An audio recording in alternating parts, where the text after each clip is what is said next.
يوم تقلب وجوههم في النار يقولون يا ليتنا أطعنا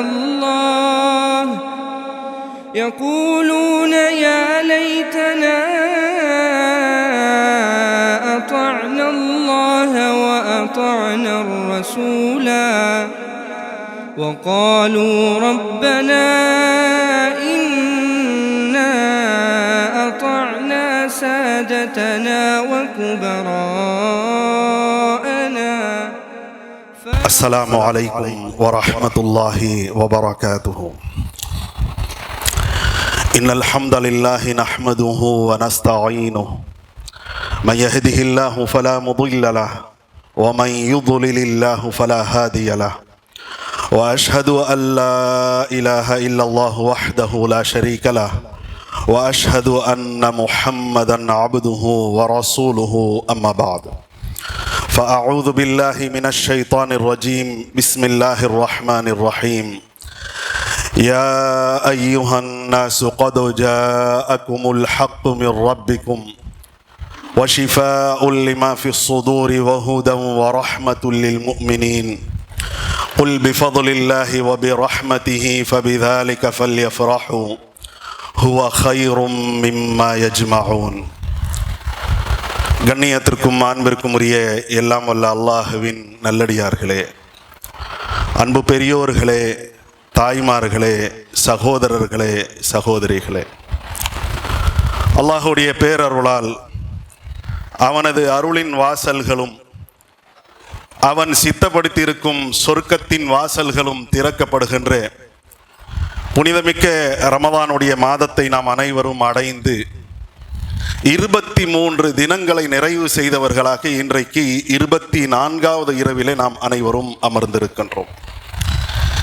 இந்த சமயத்திலே பிந்தி வர வேண்டியவர் முந்தியே வந்துவிட்ட காரணத்தினால் முந்தி பேச வேண்டியவர் பிந்தியவரை முன்னுக்கு தள்ளி இருக்கிற காரணத்தினால் பிந்தியவர் இன்றைக்கு முந்தி உங்களிடத்தில் நின்று கொண்டிருக்கிறார். உங்களுக்கு ஏற்கனவே அறிவிக்கப்பட்ட நெகிழ்வூட்டும் நிகழ்வுகள் இன்ஷா அல்லாஹ் நாளையிலிருந்து தொடரும். இன்றைய தினத்திலே நான் முன்னுரையிலே உங்களிடத்தில் வாசித்து காட்டிய அருள்மறை குர்ஆனுடைய அந்த 2 வசனங்கள், அதாவது குர்ஆனுடைய 10வது அத்தியாயம் சூரத்து யூனுஸிலே இடம்பெறுகின்ற 57, 58 ஆகிய 2 வசனங்களுக்குரிய விளக்கத்தை இன்றைய தினத்தின் வாயிலாக நாம் அறிந்து கொள்ளவிருக்கின்றோம். அல்லாஹ் ரப்புல் ஆலமீன் அந்த 2 வசனங்கள் வாயிலாக தம்முடைய வேதத்தை பற்றி எடுத்துச் சொல்கிறான். தம்முடைய வேதம் எதை பற்றி உங்களுக்கு எடுத்துச் சொல்லக்கூடியதாக இருக்கிறது என்பதை அந்த 2 வசனங்கள் வாயிலாக அல்லாஹ் அறிவிக்கிறான்.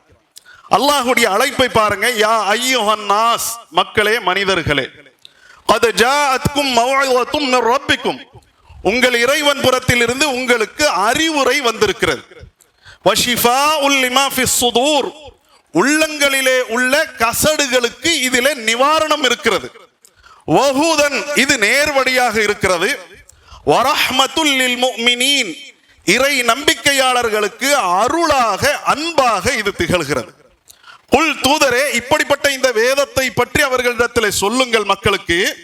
பிஃபதுலில்லாஹி வ பிரஹ்மதிஹி, அல்லாஹ்வுடைய பாக்கியத்தை கொண்டும் அல்லாஹ்வுடைய அருளை கொண்டும், ஃபபிதாலிக ஃபல்யஃப்ரஹு, அதை கொண்டு அவர்கள் மகிழ்ச்சி அடையட்டும். துக்கமா இருக்க வேண்டியதில்லை, வருத்தமா இருக்க வேண்டியதில்லை, இறுக்கமா இருக்க வேண்டியதில்லை. எப்படி இருக்கட்டும்? மகிழ்ச்சியாக சந்தோஷமாக இருக்கட்டும். ஹுவ கைரும் மிம்மா யஜ்மஊன், அவர்கள் திரட்டக்கூடிய உலகத்தை விட இது சிறந்ததாக இருக்கிறது என்று தன்னுடைய வேதத்தை பற்றிய 4 விஷயங்களை அந்த 2 வசனங்கள் வாயிலா அல்லாஹ் சொல்றான். அப்ப முதல்ல அந்த 4 விஷயங்களை நாம் அறிய கடமைப்பட்டிருக்கிறோம். அல்லாஹ் சொல்றான், யா அய்யுஹன் நாஸ், மக்களே, மனிதர்களே. நீங்க எல்லாம் கூட உங்களுடைய மொபைல் வாயிலாக இந்த 2 வசனங்களை உங்களுக்கு முன்னால நீங்கள் எடுத்து பார்க்கலாம். குர்ஆனுடைய 10வது அத்தியாயத்தினுடைய 57, 58 2 வசனங்களை முன்னால வச்சுக்கங்க. அல்லாஹ் அதுல எப்படி எல்லாம் சொல்றான் பாருங்க. யா அய்யுஹன் நாஸ், மக்களே, மனிதர்களே. மக்களே, மனிதர்களே என்றால் பல மதங்களை சேர்ந்தவர்கள் அதிலே இருப்பார்கள், பல இனத்தை சேர்ந்தவர்கள், பல வர்க்கத்தை சேர்ந்தவர்கள், பலவிதமான மொழியை பேசக்கூடியவர்கள், எல்லோரையும் குறிக்கக்கூடிய ஒரு வார்த்தை தான் மக்களே. மனிதர்கள் என்று யாரெல்லாம் இருக்கிறார்களோ அவர்கள் அனைவரையும் அல்லாஹ் அழைக்கிறான். யா அய்யுஹன் நாஸ், மக்களே, மனிதர்களே, நீங்க எந்த மதத்தை, எந்த இனத்தை, எந்த பிரதேசத்தை சேர்ந்தவர்களாக இருக்கட்டும், எந்த மொழியை பேசக்கூடியவர்களாக இருக்கட்டும், உங்கள் அனைவரின் புறத்திலே ஒரு செய்தி சொல்லப்படுகிறது. என்ன செய்தி? அது ஜாஅத்கும் மவ்இதத்தும் மிர் ரப்பிக்கும், உங்கள் இறைவன் புறத்திலிருந்து உங்களுக்கு ஒரு அறிவுரை வந்திருக்கிறது, உபதேசம் வந்திருக்கிறது, போதனை வந்திருக்கிறது என்று அல்லாஹ் சொல்றான்.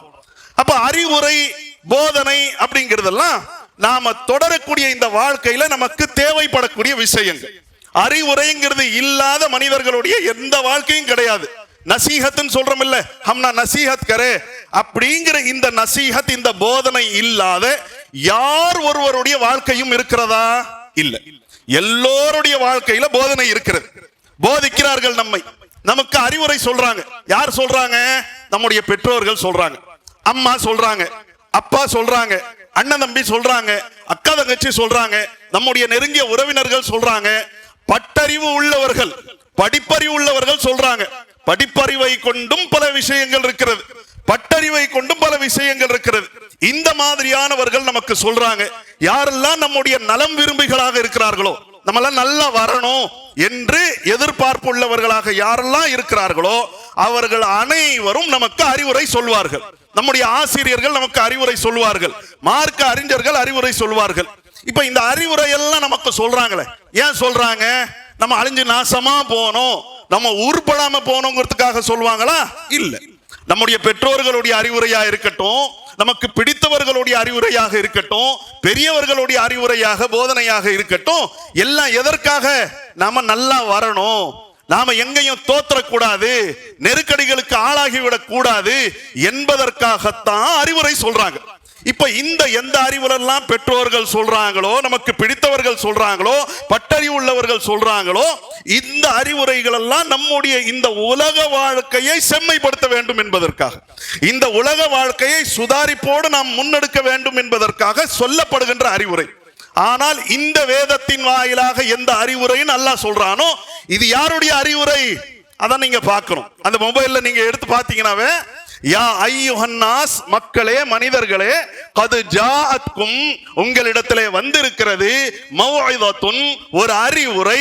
யாரிடத்திலிருந்து? மிர் ரப்பிக்கும், உங்களுடைய இறைவன் புறத்திலிருந்து வந்திருக்கு. இந்த அறிவுரை வந்திருக்கிறது, இந்த குர்ஆன், இது யாருடைய அறிவுரை? ரப்புடைய அறிவுரை. உங்க பெற்றோருடைய அறிவுரைக்கு எவ்வளவு முக்கியத்துவம் கொடுக்குறீங்க? பிடித்தவர்களுடைய அறிவுரைக்கு எவ்வளவு முக்கியத்துவம் கொடுக்குறீங்க? உங்களுடைய பாரம்பரியத்துல முன்னவர்கள், மூதாதையர்கள் யாராவது ஏதாவது சொன்னாங்களா, அதை எந்த அளவுக்கு கடைபிடிக்கிறீங்களே? அப்ப உங்களுடைய பெற்றோர்கள் தான் உங்களை படைச்சாங்களா? உங்களுடைய பெற்றோர்கள் உங்களை வெறுமனே பெற்றெடுத்தார்கள். பெற்றெடுத்தவர்களுடைய அறிவுரையும் போதனையுமே உங்களுடைய வாழ்க்கைக்கு அவ்வளவு முக்கியமானதாக இருக்கிறது என்று சொன்னால், உங்களுடைய இறைவன் அவன் தானே உங்களை படைத்தான், அவன் தானே உங்களை பரிபாலிக்கின்றான், அவன் கொடுத்த அந்த வாழ்க்கை தானே நீங்கள் வாழுகிறீர்கள், அவன் கொடுத்த அந்த உடல் உறுப்புகளை தானே நீங்கள் பயன்படுத்தக்கூடியவர்களாக இருக்கிறீர்கள், அவன் கொடுத்த அந்த பொருளாதாரத்தை தானே நீங்கள் சம்பாதிக்கக்கூடியவர்களாக, திரட்டக்கூடியவர்களாக, சேமிக்கக்கூடியவர்களாக இருக்கிறீர்கள். அவன் ஏற்படுத்திய இந்த உலகத்துல தானே உங்களுடைய வாழ்க்கை இருக்கிறது. அவனுடைய அந்த அருள்களை எல்லாம் நீங்கள் அனுபவிக்கக்கூடியவர்களாக இருக்கிறீர்கள் அல்லவா? ஆக அப்படிப்பட்ட அந்த அறிவு, அப்படிப்பட்ட அந்த இறைவனுடைய அறிவுரை, அப்படிப்பட்ட அந்த இறைவனுடைய நசீஹத் என்றால் நீங்க கண்ணு காணாம இருந்துருவீங்களா?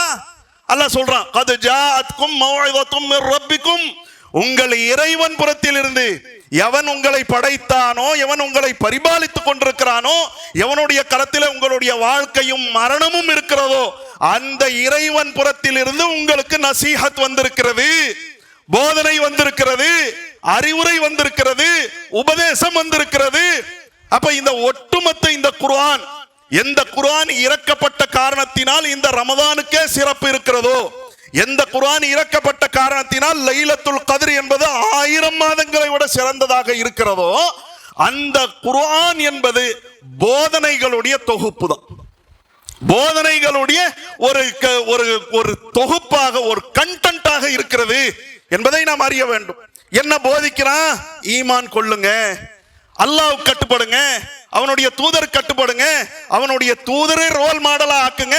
உங்களுக்கு ரோல் மாடல் எந்த நடிகரோ, எந்த நடிகையோ, எந்த விளையாட்டு வீரரோ, எந்த சாதனையாளரோ கிடையாது.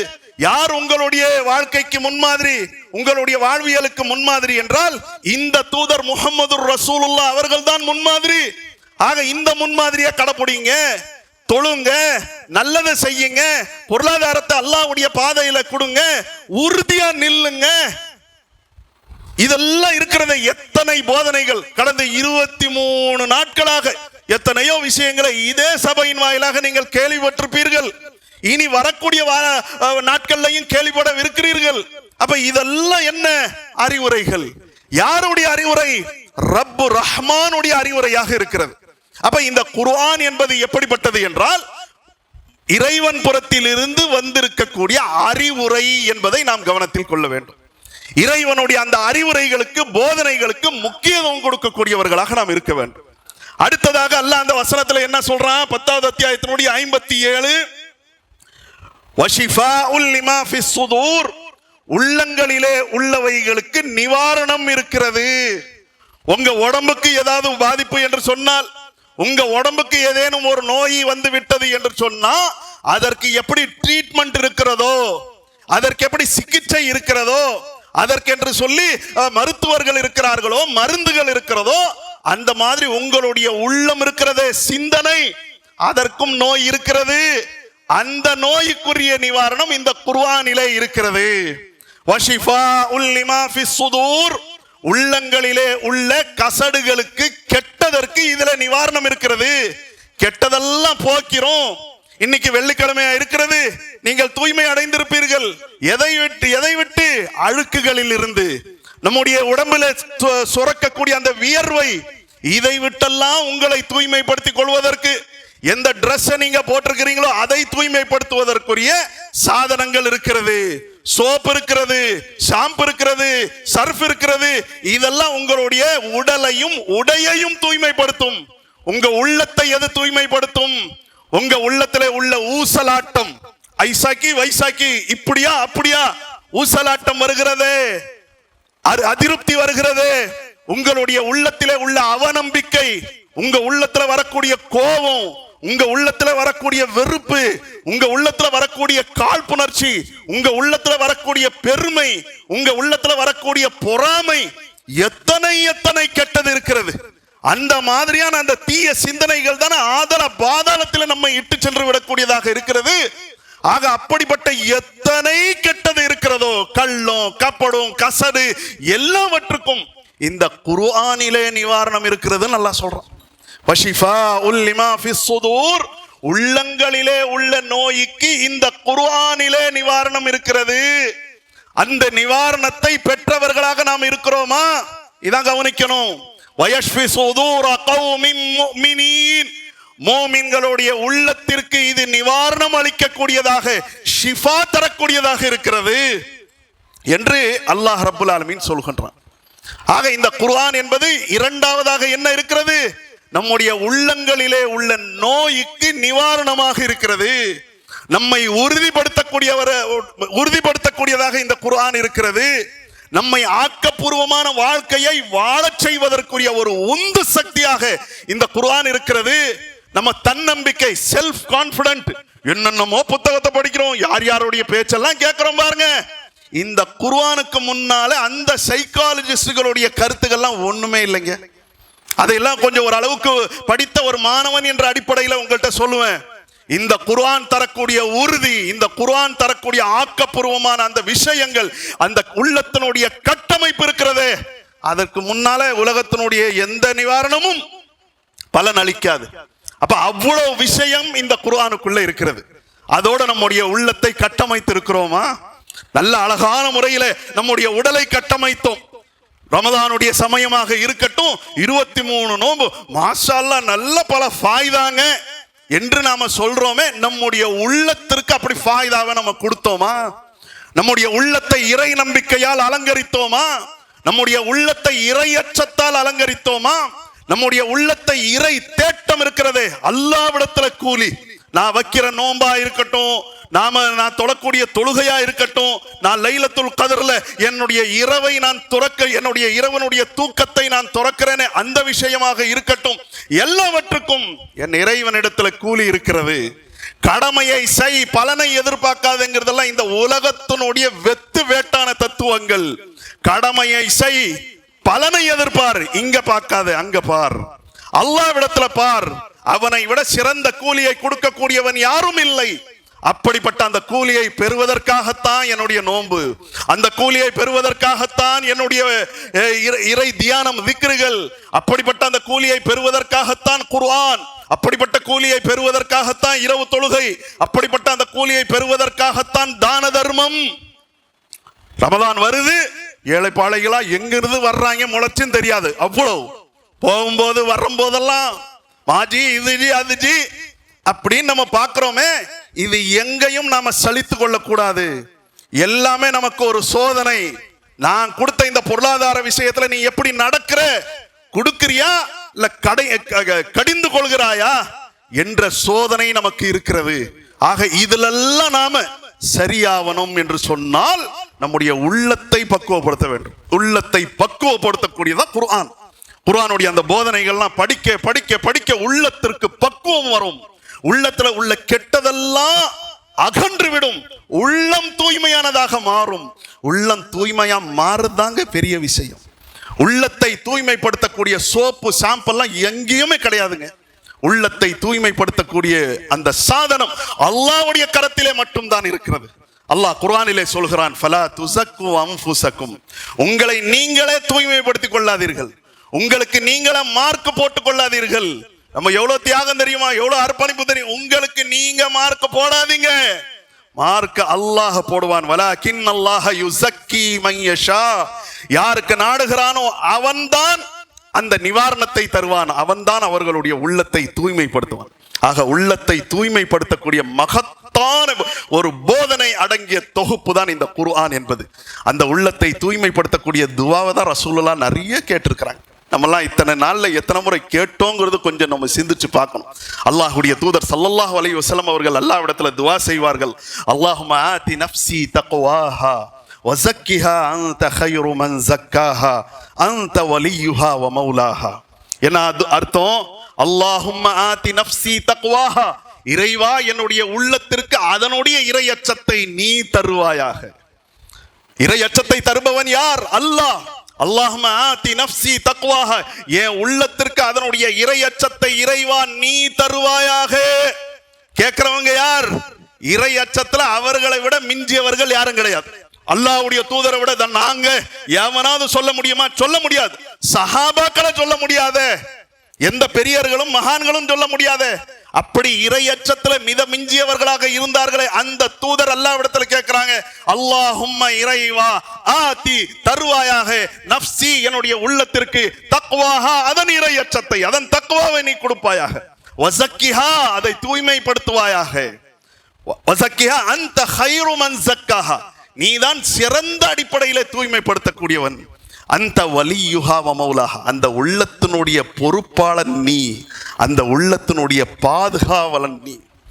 உள்ளத்தை யாரும் பாதுகாக்க முடியாது, நாமளே பாதுகாக்க முடியாது. நம்முடைய உள்ளத்தை யார் பாதுகாக்க வேண்டும்?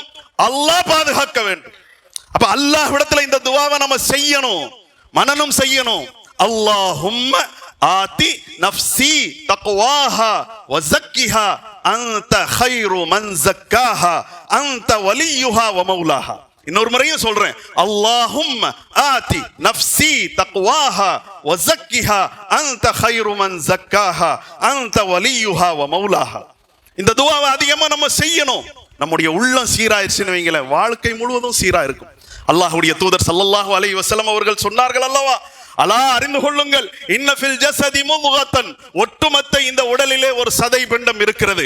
இதா ஸலுஹத் அது சீரடைந்து விட்டதென்றால் ஸலுஹல் ஜஸது குல்லு மொத்த உடலும் வாழ்க்கையும் சீராக இருக்கும். வ இதா ஃபஸதத் அது சீர்கெட்டு விட்டதென்றால் ஃபஸதல் ஜஸது குல்லுஹு மொத்த உடலும் வாழ்க்கையும் சீர்கெட்டு விடும். அலா அறிந்து கொள்ளுங்கள், அந்த எந்த உறுப்பு தெரியுமா?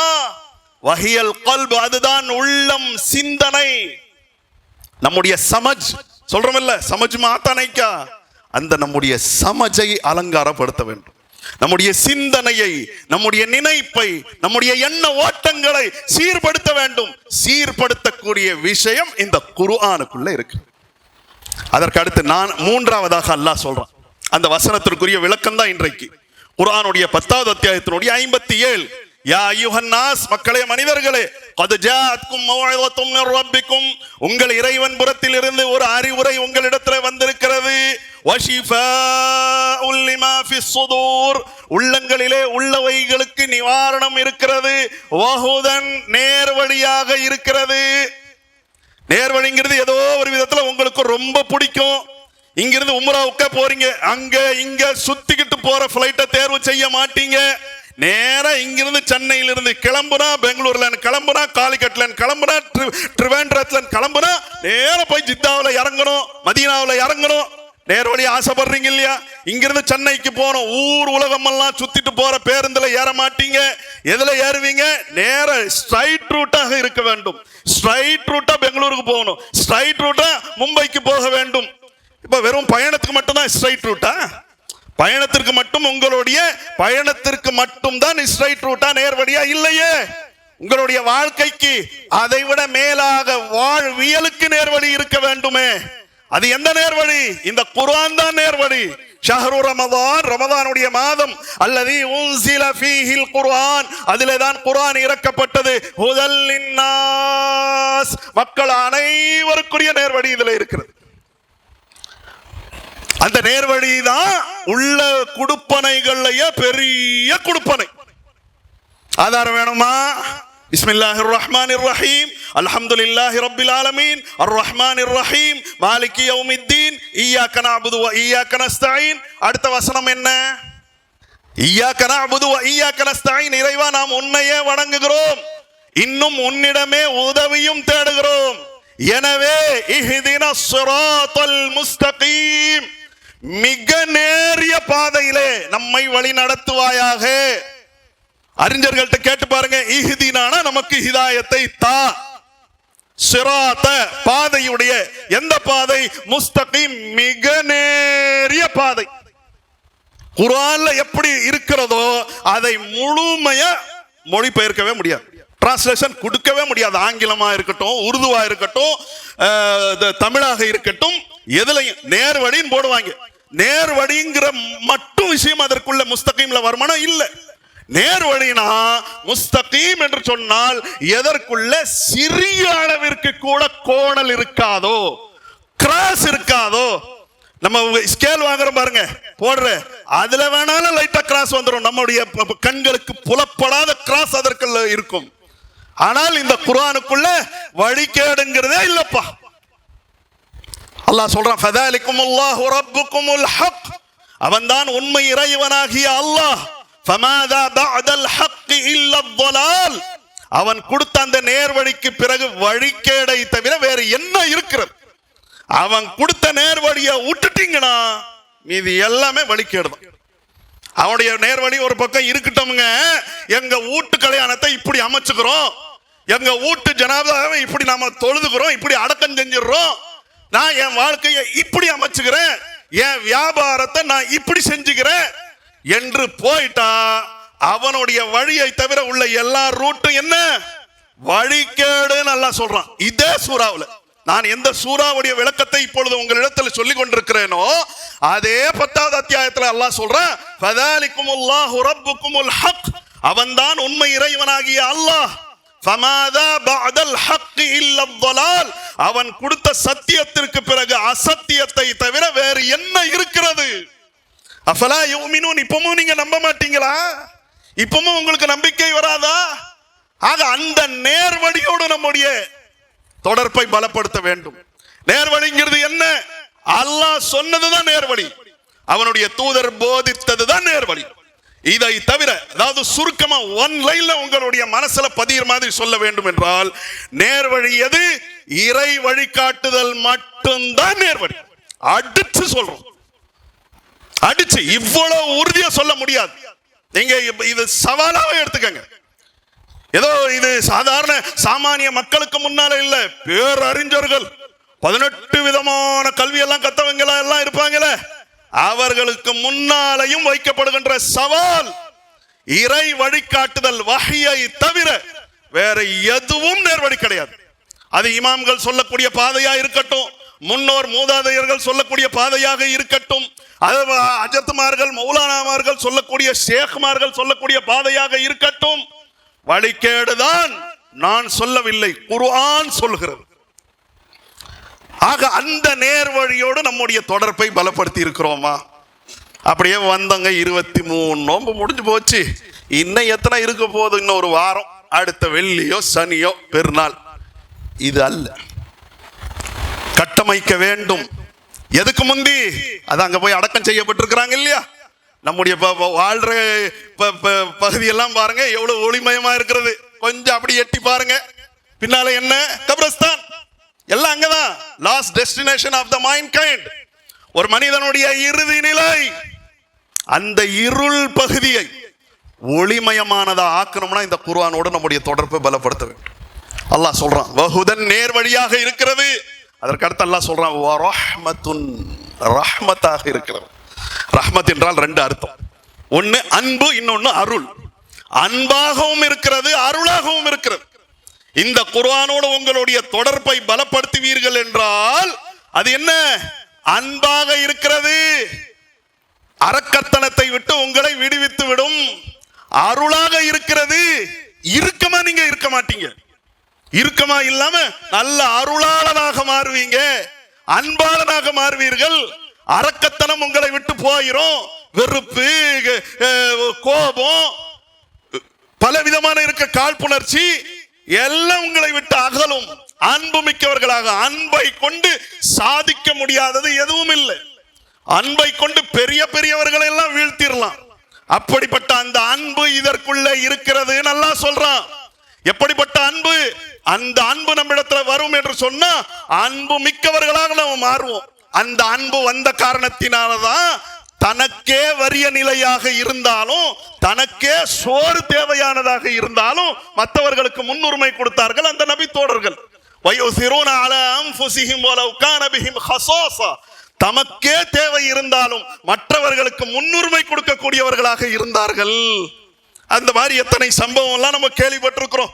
ஒரு நபித்தோழர் வந்தார்கள். ஒரு நபித்தோழர் இடத்துல விருந்தாளியா வந்தாரு.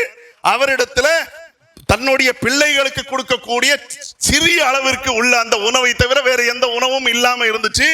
மனைவி இடத்துல, வீட்டார் இடத்துல சொன்னார்கள், நீ கொண்டாந்து அந்த சாப்பாடு வைக்கிற மாதிரி வச்சு அந்த விளக்கையும் வச்சு விளக்க அணைச்சிரு, நான் சாப்பிடுற மாதிரி நடிக்கிறேன். வந்த விருந்தாளியை அவர் சாப்பிட்டு விட்டு போகட்டும், நம்முடைய குழந்தைகளை அப்படியே படுக்க வச்சிரு. இதெல்லாம் உண்மை சம்பவங்களாச்ச, கட்டுக்கதை இல்லையே. எப்படி வந்தது? அந்த அன்பு மிகைத்து விட்டது. சோரை விட, தன்னுடைய தேவையை விட, தன்னுடைய வறுமையை விட எது மேலானது?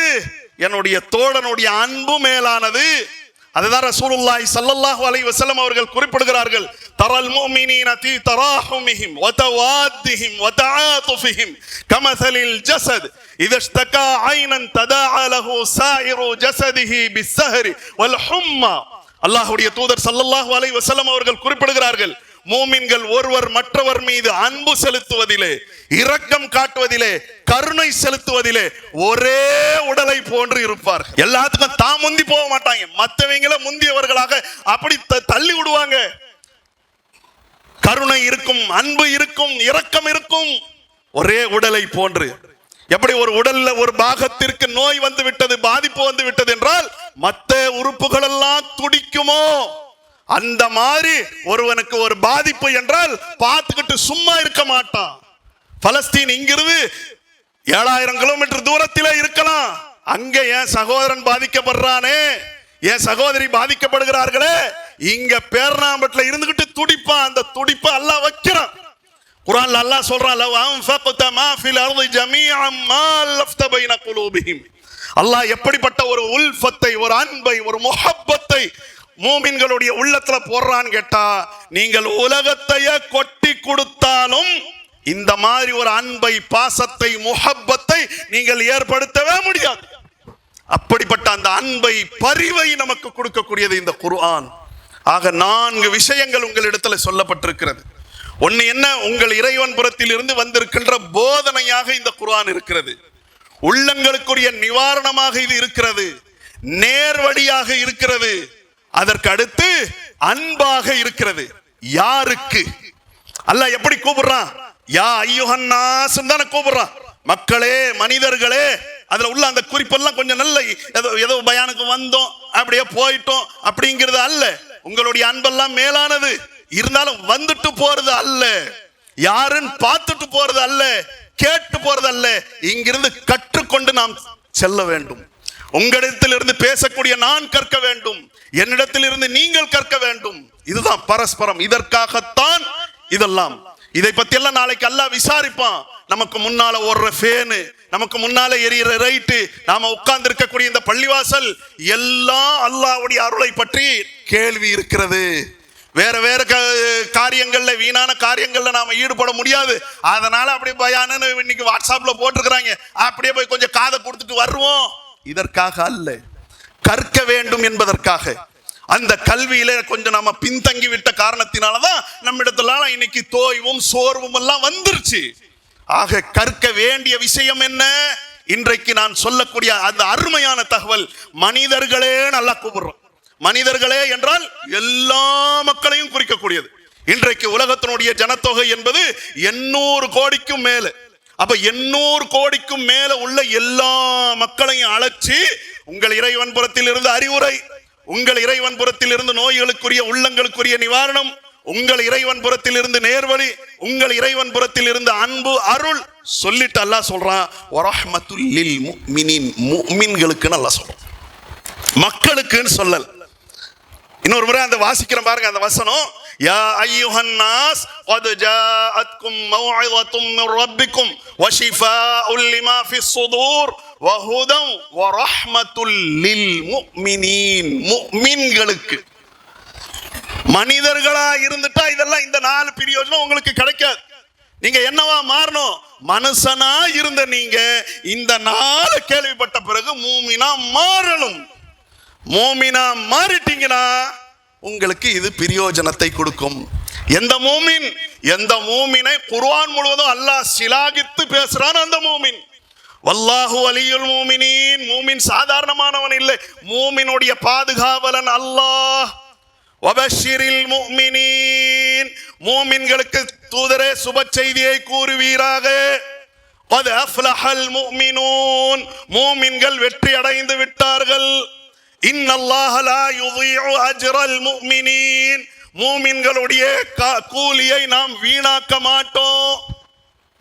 அதே விதமாக وكذلك حقا علينا ننجي المؤمنين نصر المؤمنين. மூமின்களை பாதுகாப்பது, மூமின்களுக்கு உதவி செய்வது நம் மீது கடமை என்று எந்த மூமின்களை அல்லாஹ் சிலாகித்து போற்றி புகழ்ந்து சொல்றானோ அந்த மூமின்களுக்கு தாங்க இது அறிவுரையாகவும், உள்ளங்களிலே உள்ள கசடுகளுக்கு நிவாரணமாகவும், உள்ளங்களில் நம்முடைய வழிகேடுக்குரிய நேர்வழியாகவும், நம்முடைய உள்ளத்திலே உள்ள அந்த அரக்கத்தனத்திற்கு அன்பாக அருளாக மாறும். அந்த மூமினா நம்ம மாறணுங்கிறதுக்காக தான் அல்லாஹ் ரமதானை கொடுத்துருக்கோம். அந்த மூமினா மனிதர்களா நம்ம இருந்த பாருங்க. மனிதன் அடுத்த கட்டத்துக்கு நீ வா. ஏன் அங்கே நிக்கிற? உள்ள வந்தாச்சு, ஏன் வாசல்லையே நிக்கிற? உள்ள ஏன் வாய, அனுபவிய, நல்லா சாப்பிட, பருக, கொஞ்ச நேரம் ரெஸ்ட் எடு. எப்படி அந்த ஆவோங்கிற பாருங்க. அல்லாஹ் தான் கூப்பிடுறான், ஏன்பா மனுஷனா இருக்கிற நீ வா, அடுத்த கட்டத்துக்கு வா. ஏன் அங்கே நிக்கிற? மூமினா மாறு. அப்ப அந்த மூமினா மாறணுங்கிறதுக்காகத்தாங்க எல்லாம் நமக்கு ரமதானை கொடுத்தான்.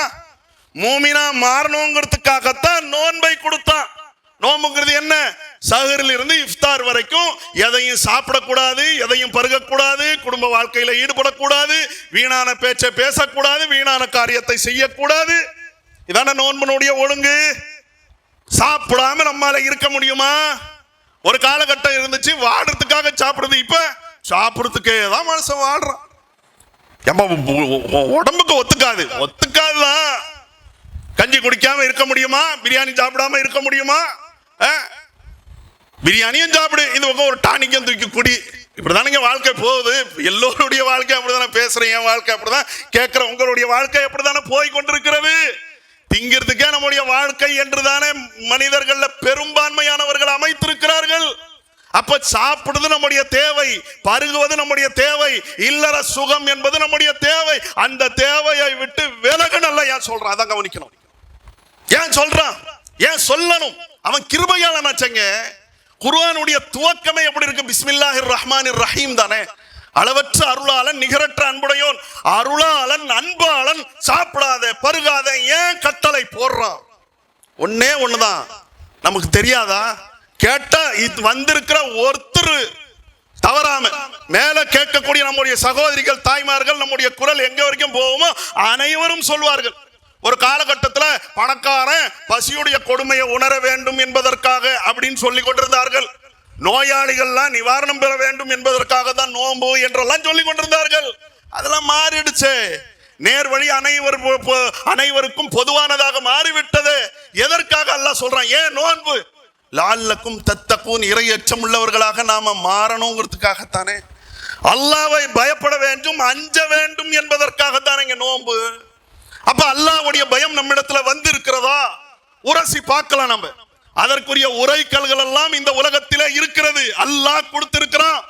குர்ஆன்ல அல்லாஹ் சொல்றான், வத்தகுல்லாஹ், அல்லாஹ்வை அஞ்சு கொள்ளுங்கள், வஅலமு அன்னகும் முலாகூ, அறிந்து கொள்ளுங்கள் நீங்கள் அவனை சந்திக்க கூடியவர்களாக இருக்கிறீர்கள். அவனை சந்திக்கணுமே. அல்லாஹ்வுடைய முலாகாத் என்ற இடத்துல எனக்கு இருக்கிறதே, எனக்கு முன்னாலே இருக்கிறதே. யார் யாருக்கு முன்னாலேயோ போய் நிக்கிறதுக்காக எல்லாம் அவ்வளோ தயாரிப்பை நான் செய்யறேன்னு. கம்பெனி மேனேஜருக்கு முன்னால போய் நிக்கணுங்கிறதுக்காக இரவெல்லாம் தூக்கத்தை விட்டுட்டு எல்லா கணக்கையும் சரிப்படுத்துறேன்னு. அம்மாவுக்கு முன்னால நிக்கணும், அத்தாவுக்கு முன்னால நிக்கணும், பெரியவங்களுக்கு முன்னால நிக்கணும், அல்லது தொழுகைக்காக நிக்கணும், மேடையில நிற்க வேண்டும், பேச வேண்டும். எல்லாத்துக்கும் எல்லா தயாரிப்பும் இருக்கிறது. ரப்பு ரஹ்மானுக்கு முன்னால நிக்கக்கூடிய ஒரு தருணம் இருக்கிறது. அந்த தருணத்தை பற்றியான எண்ணம் வந்துருச்சுன்னா அல்ஹம்துலில்லாஹ், இறை அச்சம் வந்துருச்சுன்னு அர்த்தம். நாம சந்தோஷப்பட்டு கொள்ளலாம். மாஷா அல்லாஹ். அல்லாஹ் இதிலே தொடர வைக்க வேண்டும் என்பதற்காக நம்ம துஆ செய்து கொண்டு போய்கொண்டே இருக்க வேண்டும். அப்ப வந்துருச்சா? அல்லாஹ்வுடைய தூதர் சொன்னாங்களே, அதாங்க, மன் ஸாம ரமதான ஈமானன் வஹ்திஸாபன், யார் ஈமானோடு நன்மையை அல்லாஹ்விடத்தில் எதிர்பார்த்தவர்களாக நோன்பு நோக்கிறார்களோ, நின்று வணங்குகிறார்களோ, லைலத்துல் கத்ரை உயிர்ப்பிக்கிறார்களோ, அவர்களுடைய முந்தைய பாவங்கள் மன்னிக்கப்படும். அப்ப இறை அச்சம் வந்துருச்சா? எவ்வளவு தேட்டம் வந்திருக்கிறது. அல்லாஹ்வுக்கு முன்னால போய் நிக்கக்கூடிய ஒரு தருணம் இருக்கிறது. அதற்காக எந்த அளவுக்கு நான் தயாரிப்பை பண்ணி இருக்கிறேன், எண்ணம் வந்து விட்டது என்றால் வெற்றி. அப்படி வரலன்னா தூய்மைப்படுத்தணும். இருக்கிற நாட்களை பிரயோஜனம் மிக்கதாக நாம் மாற்ற வேண்டும். ஆக இந்த ஈமான் நமக்குள்ள வரணுங்கிறதுக்காகத்தான் ரமதான். இந்த ஈமான் நம்மிடத்துல வர வேண்டும் என்பதற்காகத்தான் நோன்பு. இந்த ஈமான் நம்மிடத்துல வர வேண்டும் என்பதற்காகத்தான் இரவிலே நின்று வணங்குங்கள் என்ற ஆர்வமூட்டல். அந்த ஈமான் நம்மிடத்துல வர வேண்டும் என்பதற்காகத்தான் லைலத்துல் கத்ர். அந்த ஈமான் நம்மிடத்துல வர வேண்டும், ஆழமா இருக்க வேண்டும் என்பதற்காகத்தான் தான தர்மங்களை செய்யுங்க, சதகா கொடுங்க, ஜக்காத்தை நீங்கள் சரியான விதத்துல நிறைவேற்றுங்கள். ஜக்காத் என்பது நோன்போடு ரமதானோடு தொடர்புள்ளது கிடையாது. வருஷம் 365 நாட்கள்ல நம்முடைய வருமானத்தோடு தொடர்புள்ளது. கொடுத்துக்கிட்டே இருக்கணும். எப்படி தொழுகை என்பது வருஷத்தினுடைய 365 நாளும் கடமையோ, அந்த தொழுகையை மாதிரி தான் ஜக்காத் என்பது. எப்பெல்லாம் வருமானம், எப்பெல்லாம் இன்கம் நமக்கு வருகிறதோ அப்பெல்லாம் 2% அல்லாஹ்வுடைய பாதையில சட்டங்களை அறிந்து கொடுத்து கொண்டே இருக்க வேண்டும். அதை விட மிஞ்சிய அந்த தர்மம் கொடுங்க. எதற்கு? ஈமான பலப்படுத்தணுங்கிறதுக்காகத்தான். குர்ஆனை ஓதுங்க, அதற்காகத்தான். நபிகள் நாயகம் ஸல்லல்லாஹு அலைஹி வஸல்லம் அவர்கள் மற்ற நாட்களை விட ரமதானுடைய மாதத்திலே குர்ஆனை அதிகமா ஓதுவாங்க. எதற்கு? நம்முடைய ஈமானை புதுப்பிக்க வேண்டும் என்பதற்காகத்தான். இஅ்திகாஃப் அதற்காகத்தான். துஆ செய்யுங்கள் என்பது அதற்காகத்தான். ரமதானோடு நெருங்கிய தொடர்பு துஆவுக்கு இருக்குது. உங்களுக்கு ஆதாரம் வேணுமா? குர்ஆனுடைய 2வது அத்தியாயத்தினுடைய 183, 184, 185, அதற்கு அடுத்து 187, இந்த 4 வசனங்கள் நோன்பை பற்றியும் நோன்பனுடைய விதிகளை பற்றியும் சட்டங்களையும் பற்றியும் பேசக்கூடியது. அதே அத்தியாயத்தினுடைய 186 இருக்கு. 183, 184, 185, அடுத்து 187. இடையில எந்த நம்பர் விடுபட்டுருச்சு? 186. துஆவை பத்தி அல்லாஹ் சொல்றான். வைதா ஸஅலக இபாதி அன்னி ஃபஇன்னி கரீப். தூதரே, என்னை பற்றி என்னுடைய அடியார்கள் உம்மிடத்துல கேட்டால் சொல்லாம இருந்துருங்க. சொல்லுங்க, சொல்லாம இருந்துராதீங்க. என்ன பண்ணுங்க? சொல்லுங்க. உங்களுக்கு என்ன சொல்லுங்க? உஜீபு தஅவத்தத் தாஇ இதா தஆன். ஒரு அடியான் என்னிடத்துல துஆ செய்வான் என்றால் அந்த துஆவிற்கு நான் பதில் அளிக்கின்றேன் என்பதை சொல்லுங்கள். ஃபல்யுமினு ஃபல்யஸ்தஜீபு லி வல்யுமினு பி. என்னிடத்திலேயே அவர்கள் பதிலை எதிர்பார்க்கட்டும், என்னையே நம்பி நிற்கட்டும். லஅல்லஹும் யர்ஷுதூன். இதான் நேர்வழி. அப்ப அந்த துஆவை நிறைய செய்யுங்க. சஹர்ல செய்யுங்க, மற்ற நோன்புடைய அந்த சமயங்கள்ல செய்யுங்க. எதற்காக? நம்முடைய ஈமானை பலப்படுத்த வேண்டும். ஈமான் பலமாயிருச்சுன்னா, குர்ஆன்ல அல்லாஹ் சொல்றானே, மனிதர்களே உங்கள் இறைவன் புறத்தில் இருந்து அறிவுரை வந்திருக்கிறது, உள்ளங்களுக்கு நிவாரணம் இருக்கிறது, நேர்வழி இருக்கிறது, அன்பாக அருளாக இருக்கிறது. அது நமக்கு பிரயோஜனமானதாக இருக்கும். அது வந்துருச்சுன்னா மகிழ்ச்சி தாங்க. அது வந்துருச்சுன்னா வருத்தமே கிடையாது. அடுத்த வசனம் பாருங்க, குர்ஆனுடைய அதே 10வது அத்தியாயத்தினுடைய 58.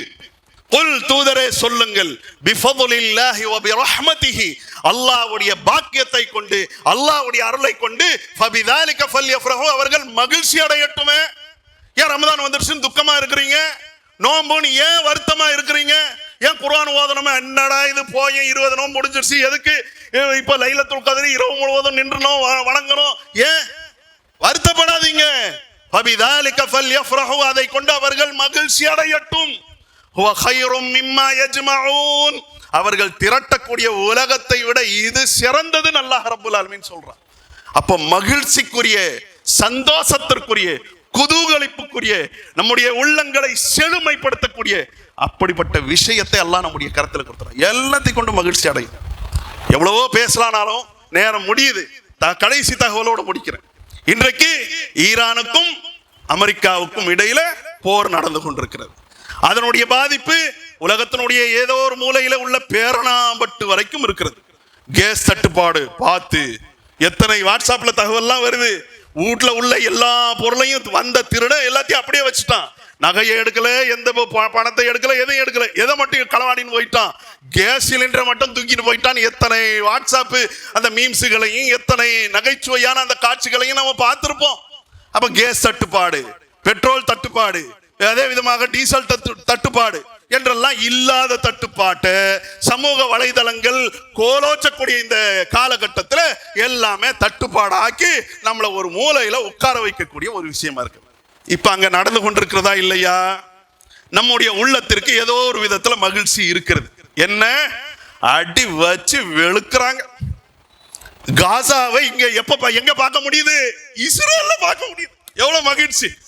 என்ன சிரிக்கவே மாட்டேங்கிறீங்க? காசாவை இன்னைக்கு டெல் அவீவ்ல பார்க்க முடியுது, ஹைஃபாவுல பார்க்க முடியுது, அஸ்கலான்ல பார்க்க முடியுது, ஜெருசலத்துல பார்க்க முடியுது. எவ்வளவு மகிழ்ச்சி தானே! என்னடா பாடுபடுத்துனீங்க அந்த வறிய நிலையில உள்ள அந்த மக்களை. எவனும் அடிக்க மாட்டானா? எவனும் அடிக்கல.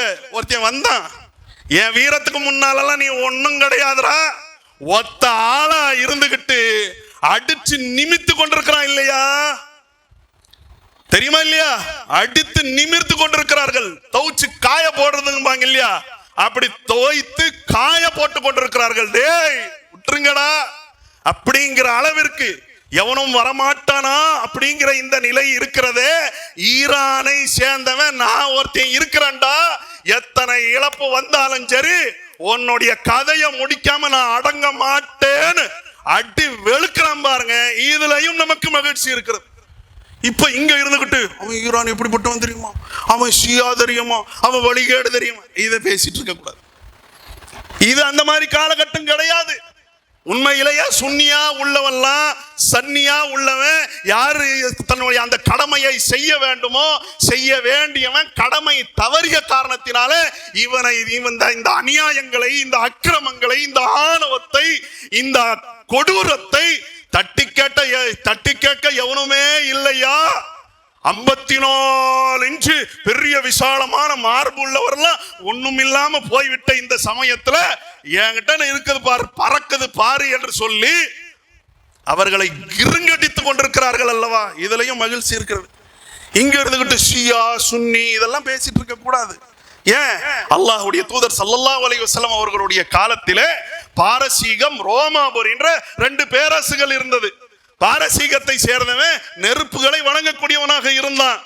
ரோமாபுரியை சேர்ந்தவன் அல்லாஹ்வுடைய தூதராக இருந்தார்களே நபி ஈசா அலைஹிஸ்ஸலாம், ஜீசஸ் அவர்களை கடவுளுடைய புத்திரன் என்று சொல்லி அவர்களை வணங்கக்கூடியவனாக இருந்தான். குர்ஆன்ல அல்லாஹ் சொல்றான், லக்கத் கஃபரல் லதீன காலு இன்னல்லாஹ ஹுவல் மஸீஹ் இப்னு மர்யம்.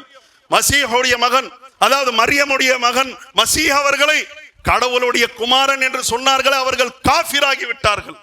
அந்த ரோமாபுரிக்கும் பாரசீகத்திற்கும் போர் நடக்கிறது. பாரசீகம் ஜெயிச்சிருச்சு. இணை கற்பிப்பாளர்களுக்கெல்லாம் அவ்வளவு மகிழ்ச்சி. இணை கற்பிப்பாளர்கள்லாம் யாரு? நம்ம நாட்டில் இருக்காங்களே அவங்க இல்ல. அல்லாஹ்வுடைய தூதர் ஆரம்பத்திலே எந்த மூர்க்கமானவர்களை சந்தித்தார்களோ அந்த குறைஷிகளை சேர்ந்த இணை கற்பிப்பாளர்கள், இறை நிராகரிப்பாளர்களுக்கு அவ்வளோ மகிழ்ச்சி. வேதம் வருது, வேதம் கொடுக்கப்பட்டேன் என்று சொல்றிய முகம்மதே, ஒன்ன மாதிரி வேதம் கொடுக்கப்பட்டவர்கள் அடி வாங்கிட்டாங்க பாத்தியா, தோத்துட்டாங்க பாத்தியா என்று அவர்கள் மகிழ்ச்சி அடைந்தார்கள். அப்ப அவனுக்கு மகிழ்ச்சினா இவங்களுக்கெல்லாம் துக்கம். என்னடா வேதம் கொடுக்கப்பட்டவர்களாக இருக்கிறாங்க, தோத்துட்டாங்களே, அவங்கள காஃபிர்னு அல்லாஹ்வுடைய தூதர் பார்க்கல. அப்ப அல்லாஹ்விடத்திலிருந்து வசனம் வருது. ரசூலுல்லாஹும் சஹாபாக்களும் துக்கத்துல இருக்கிறாங்க. அல்லாஹ்விடத்திலிருந்து வசனம் வருகிறது. அலிஃப் லாம் மீம் குலிபத்திர் ரூம் ஃபீ அத்னல் அர்த். உங்களுடைய நிலத்திற்கு அருகாமையிலே ரோமாபுரி வெற்றி கொள்ளப்பட்டு விட்டது. அதாவது ரோமாபுரி தோத்து போச்சு. وهم من بعد غلبهم سيغلبون في بضع سنين. சில வருடங்கள்லயே யார் தோத்து போனாங்களோ அவங்கள ஜெயிப்பாங்க.